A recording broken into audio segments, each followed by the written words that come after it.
Assalamualaikum warahmatullahi wabarakatuh. Perkenalkan, nama saya Siti Umi Mahmuda. Saya dari Prodi Manajemen. NIM saya 2520101069. Saya akan mempresentasikan analisis studi kasus untuk pengantar bisnis dari salah satu perusahaan yang mengalami pilot di Indonesia, yaitu PT Sri Rejeki Isman Tbk atau Sritex. Bab 1. Pendahuluan atau latar belakang. PT Sri Rejeki Isman Tbk atau Sritex adalah salah satu produsen tekstil dan garment terbesar di Asia Tenggara yang berdiri sejak 1966.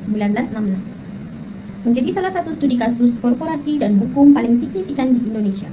Berikut adalah pembahasan studi kasus kepailitan PT Sritex yang mencakup kronologi, akar penyebab, dampak, hingga pelajaran penting bagi dunia bisnis. Profil singkat perusahaan. Nama perusahaan PT Sri Rejeki Isman Tbk atau Sritex. Sektor tekstil dan manufaktur garment. Basis operasional Sukoharjo, Jawa Tengah. Puncak kejayaan, memasok pakaian militer dalam kurung seragam NATO dan puluhan negara lain. Serta brand fashion internasional dengan pasar ekspor mencakup lebih dari 100 negara. Bab 2. Studi kasus. Yang pertama ada kronologi dan aspek hukum pilot. Pada tahun 2021 hingga 2022, krisis likuiditas dan restrukturisasi atau PKPU, gugatan PKPU diajukan oleh kreditur CV Primakarya. Kemudian tercapai perjanjian homologasi atau restrukturisasi utang. Lalu pada tahun 2024, tepatnya di bulan Oktober, pembatalan homologasi.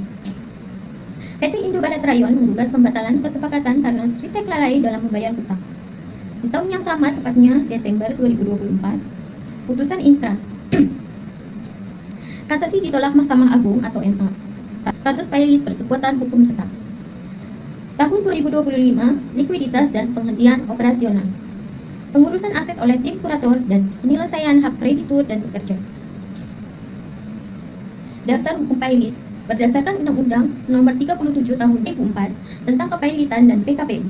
Sritex memenuhi syarat pilot karena memiliki lebih dari 2 kreditur dan gagal membayar setidaknya 1 hutang yang jatuh tempo dan dapat ditagih. Pembatalan homologasi. Sritex sebelumnya mencapai perdamaian homologasi pada tahun 2022. Namun karena tidak mampu memenuhi skema pembayaran yang telah dijanjikan, kreditur PT Indo Barat Rayon mengajukan pembatalan perdamaian yang akhirnya dikabulkan oleh Pengadilan Niaga Semarang. Yang kedua ada akar penyebab kepailitan. Faktor utamanya, studi kasus ini menunjukkan bahwa kejatuhan Sritex disebabkan oleh kombinasi faktor internal dan juga eksternal. Adapun faktor internal dalam kurung manajemen, finansial dan juga utang. Beban hutang terlalu tinggi. Sritex melakukan ekspansi agresif dengan mengandalkan pinjaman bank dan juga obligasi valuta asing dalam kurung USD. Total hutang menggelembung hingga mencapai sekitar 1,5 hingga 1,6 miliar USD, sekitar 25 hingga 26 triliun rupiah. Krisis likuiditas dan cash flow mampat. Penurunan arus kas operasional membuat perusahaan tidak sanggup membayar bunga dan pokok hutang yang jatuh tempo. Lalu ada restrukturisasi yang tidak realistis. Prospek asumsi pendapatan pada perjanjian homologasi awal terlalu optimis dibanding daya pemulihan bisnis real perusahaan. Adapun faktor eksternal yaitu tekanan makroekonomi dan juga industri. Dampak pandemi COVID-19 dan krisis global mengganggu rantai pasok global dan menekan permintaan impor tekstil dari pasar luar negeri secara drastis. Gempuran produk impor murah. Membanjirnya produk tekstil impor, khususnya dari Tiongkok, dengan harga yang sangat murah menekan margin keuntungan pasar domestik. Resiko nilai tukar. Exchange rate risk.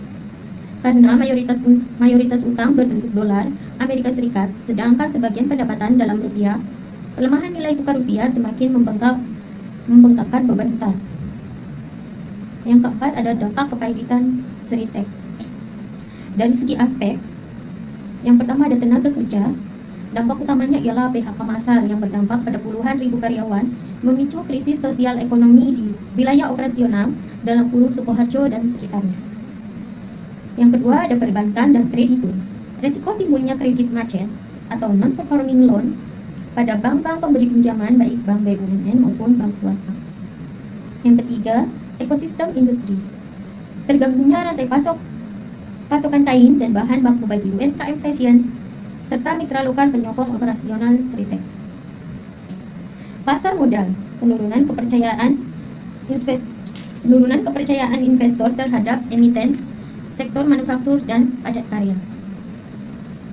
5. Pelajaran berharga atau key takeaways. Pentingnya debt management dan hedging. Mengambil utang dalam denominasi mata uang asing tanpa perlindungan nilai atau hedging yang memadai sangat berbahaya bagi kestabilan likuiditas. Homologasi harus realistis. Secara restrukturisasi utang, PKPU tidak boleh hanya sekedar menunda masalah, tetapi harus didasari oleh analisis arus kas yang konservatif dan dapat dieksekusi.